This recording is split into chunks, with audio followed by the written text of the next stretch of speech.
How's it going, guys? So in this video we're talking about the first lens you should buy when getting into photography, and we're going to be aiming this a little bit more at the people that want to become professional photographers.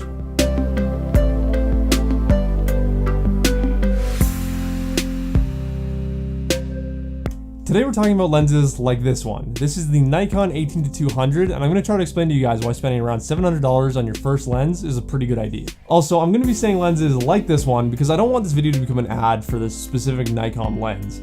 There are many brands that make lenses similar to this one, from Canon to Tamron, and their prices do vary quite a bit. What I want you guys to look for when you're shopping for lenses is ones that are in this general style, that can do everything from telephoto to wide angle. To start off, we're going to talk about the difference between this lens and a kit lens. A kit lens is meant to be a cheap piece of glass to stick on the front of your camera, and it usually has annoying features and distortion to it that'll make you as a consumer more willing to spend money on expensive lenses like this one. That's not to say that kit lenses are all bad. They do serve the purpose of showing you what kind of photos you want to take and kind of starting to build your style. But when buying your first lens, you want something that's always going to be useful. So when you compare having an 18-55 and a 55-150, the two typical kit lenses, to having one high quality lens that covers that full range, you're going to be better off in the long run if you have that one high quality lens.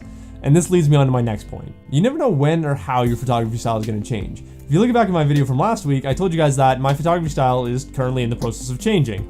I want to look for different styles, different ways of shooting, and so I've gone back to using that 18-200 lens.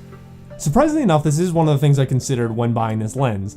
I knew that eventually my photography style would change and I wouldn't want to go back to the cheap kit lenses. Even though I don't use the 18-200 very often, it's always in my camera bag because it works in every situation.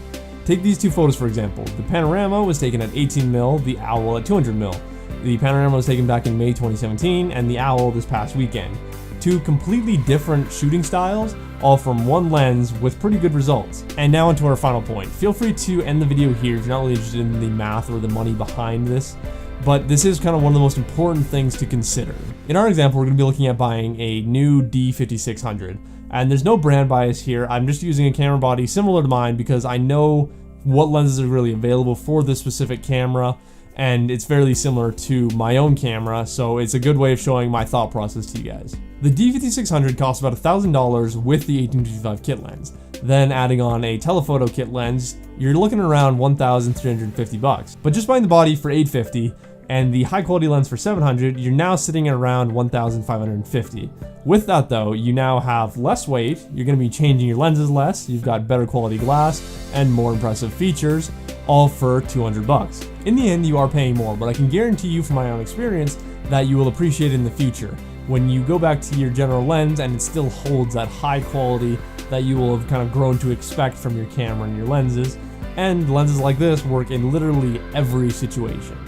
So I hope you guys find this advice useful. The purpose of this video isn't to tell you that kit lenses are useless and you shouldn't buy them, but it's just the advice that I wish I'd been able to find when I first got into photography. My final piece of advice is to do your research. Find the right brand and the right price for you, but look for these high quality lenses that will last throughout your photography career. With that, I hope you guys enjoyed this video. Feel free to leave a like because your support is always appreciated, and I will see you guys in the next video.